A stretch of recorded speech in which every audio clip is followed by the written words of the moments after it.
Assalamualaikum warahmatullahi wabarakatuh. Sebelumnya, perkenalkan nama saya Muhammad Irfan Disaldi dengan NIM 2105166037. Baik, di video kali ini saya akan membahas sejarah singkat dari dua negara, yang dimana negara pertama itu adalah Brunei Darussalam dan kedua adalah Filipina. Di sini saya akan membahas mengenai negara tersebut di zaman kolonial dan kontemporer. Baik, di sini kita akan masuk ke negara pertama, yaitu negara Brunei Darussalam.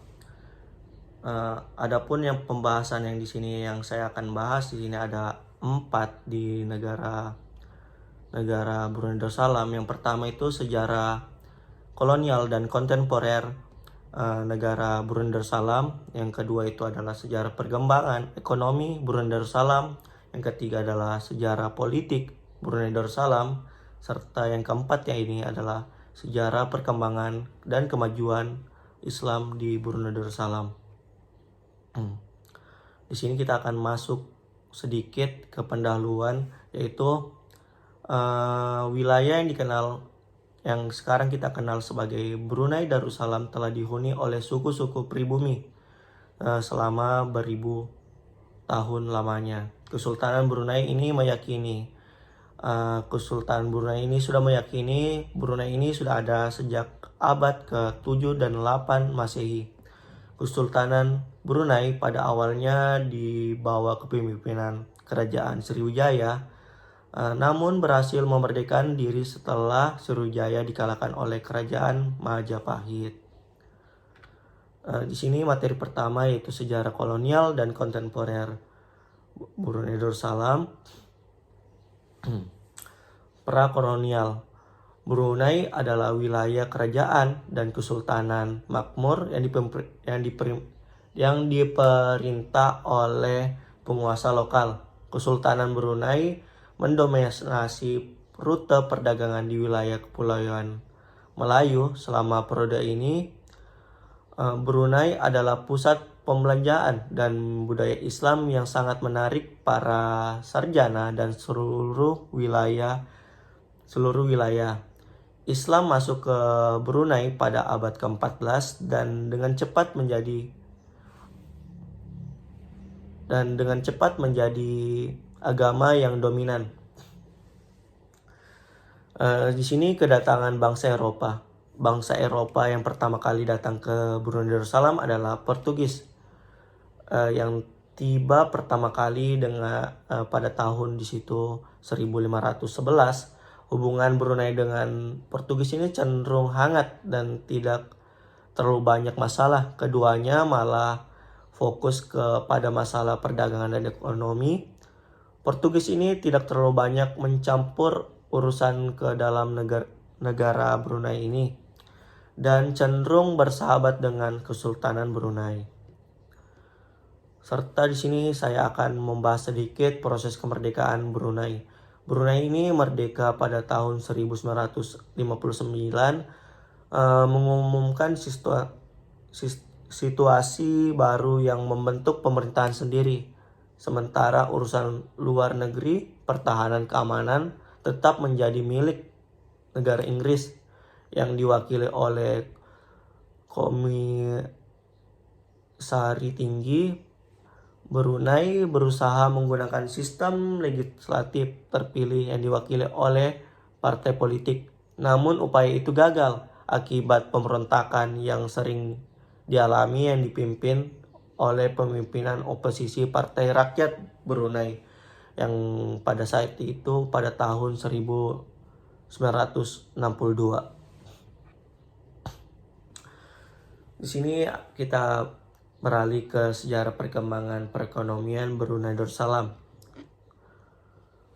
Brunei Darussalam menyebut memang sudah memiliki kontrak sosial dan perdagangan sebelum masuknya Islam di sana. Perjalanan perniagaan antara Cina dengan Puni yang kita sebut sebagai Brunei menggunakan junjung atau wangkang, sejenis kapal kecil untuk membawa barang perdagangannya seperti tembikar, kerang-kerang, perak, emas, sutra, dan lain sebagainya.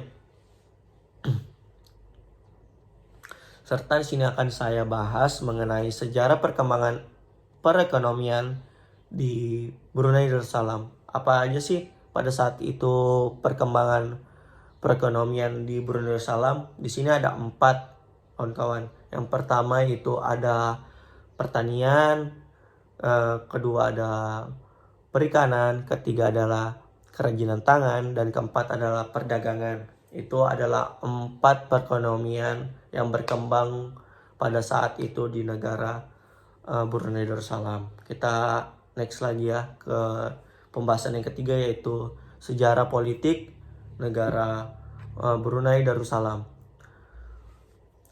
Brunei Darussalam, sini kedudukan dan hubungan antara Islam dan sistem politik pemerintahan Brunei Darussalam ini melekat dan tidak bisa dipisahkan.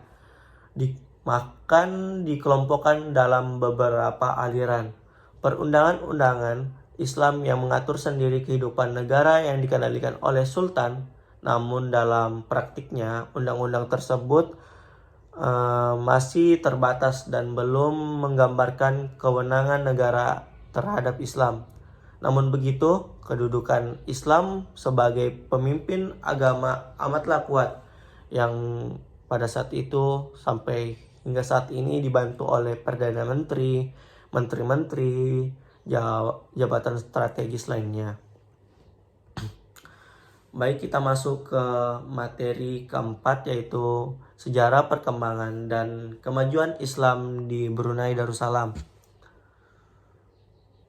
Di sini ada dua perkembangan dan kemajuan Islam. Yang pertama itu dalam bidang kebudayaan dan kedua dalam bidang pendidikan. Kita membahas yang pertama dulu. Mengapa dalam bidang kebudayaan? Karena Masjid Bandar Sri Begawan merupakan masjid jami yang menjadi pusat kegiatan keagamaan dan menyebarkan agama pada saat itu. Dan masjid ini juga menjadi tanda keagungan dakwah Islam di Brunei. Yang kedua itu dalam aspek pendidikan. Pendidikan Islam di Brunei Darussalam mengalami reformasi, di mana pada awalnya pendidikan di sana dilakukan secara pribadi oleh ulama melalui lembaga-lembaga yang dimilikinya. Akan tetapi saat ini pendidikan di sana lebih sistematis, di mana guru-guru itu ditempatkan di sekolah-sekolah yang dikenal. Adapun mata pelajaran pendidikan agama Islam di masa sekarang sudah menjadi salah satu mata pelajaran yang diterapkan pada masa itu. Mungkin itu saja buat negara Brunei. Kita lanjut lagi ke negara kedua, yaitu negara Filipina. Baik, kita beralih ke negara kedua yang kita akan bahas di video kali ini, yaitu Filipina. Adapun pembahasannya sini ada 3 yang saya akan bawakan, yaitu pertama, situasi Filipina pada zaman kolonial dan kontemporer. Yang kedua yaitu adalah situasi dari aspek ekonomi, sosial, politik pada zaman kolonial dan kontemporer. Dan ketiga, kemajuan yang dicapai oleh negara Filipina ini dalam zaman kolonial dan kontemporer.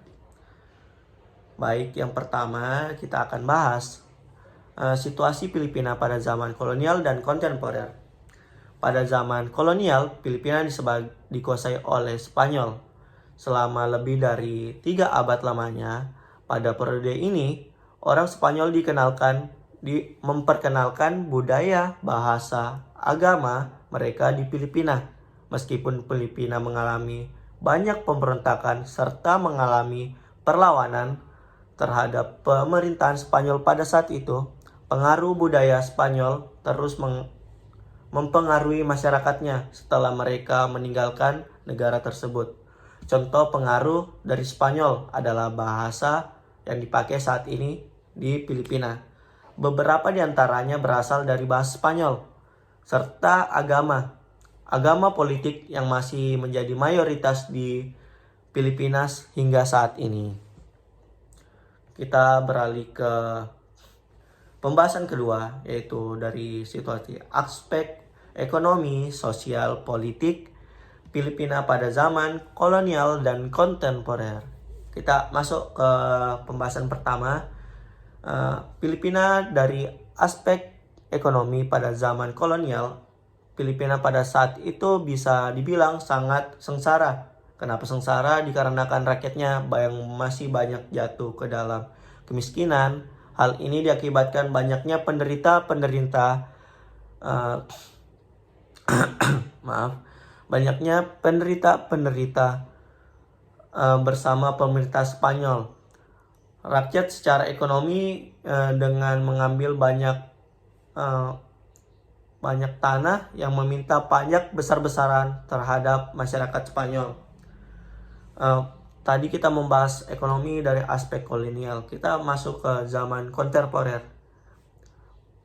Filipina menganut sistem ekonomi campuran dengan industri utama pergerakan pada bidang pengelolaan makanan, tekstil, elektronik, dan otomotif. Pusat industri utamanya ini berada di wilayah Metro Manila dan Metro Cebu. Pertanian masih memegang peranan penting dalam perkembangan ekonomi di Filipina pada zaman kontemporer. Di sini kita akan membahas lagi dari aspek politik. Kemudian dari aspek politik Filipina ini pada zaman kolonial, struktur penguasaan dan pemerintahan Spanyol di Filipina ini adalah bahwa negara dan gereja adalah satu kesatuan yang memiliki yang lebih dalam kepemilikan tanah.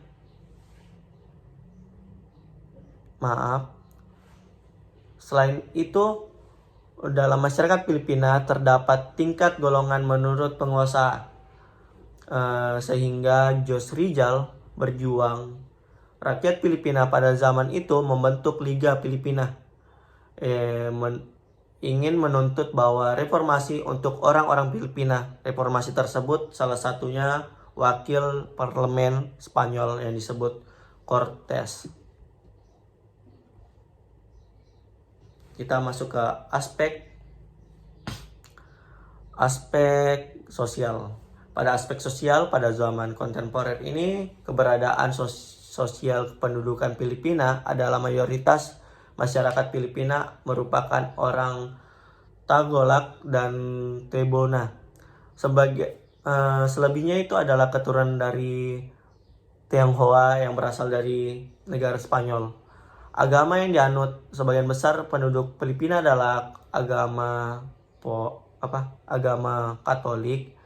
Budaya Filipina sangat dipengaruhi oleh sejarah dan campur dari pengaruh asing dan keberadaan pribumi. Oke, kita lanjut lagi ke pembahasan ketiga atau pembahasan terakhir adalah kemajuan yang dicapai oleh negara Filipina ini pada zaman kolonial dulu deh. Pada zaman kolonial di Filipina ini terjadi pada periode yang cukup panjang dengan kedatangan bangsa Spanyol dan Amerika Serikat, sehingga Filipina ini mengalami kemajuan yang sangat pesat. Kemajuan yang telah dicapai Filipina di zaman kolonial ini. Kita menuju zaman kontemporer. Apa sih pencapaiannya? Di zaman modern, Filipina telah mencapai pertumbuhan dan kemajuan signifikan di beberapa bidang. Mereka telah mengalami pertumbuhan ekonomi yang sangat pesat, menjadi salah satu negara yang ekonominya terbesar di Asia Tenggara. Wow. Dan Filipina ini juga mencapai kemajuan di bidang pariwisata, teknologi, informasi, industri kreatif, dan sekitar pemeliharaan perdamaian internasional melalui partisipasinya dalam pasukan menjaga perdamaian PBB. Namun seperti halnya negara lain, Filipina ini juga menghadapi beberapa tantangan seperti masalah kontemporer, seperti kemiskinan, kesenjangan sosial, korupsi yang dapat mempengaruhi kemajuan mereka secara keseluruhan. Mungkin itu saja yang bisa saya sampaikan pada video kali ini. Kalau ada kata-kata saya yang salah, saya pribadi mohon maaf. Baik, saya Irfan Disaldi pamit undur diri. Assalamualaikum warahmatullahi wabarakatuh.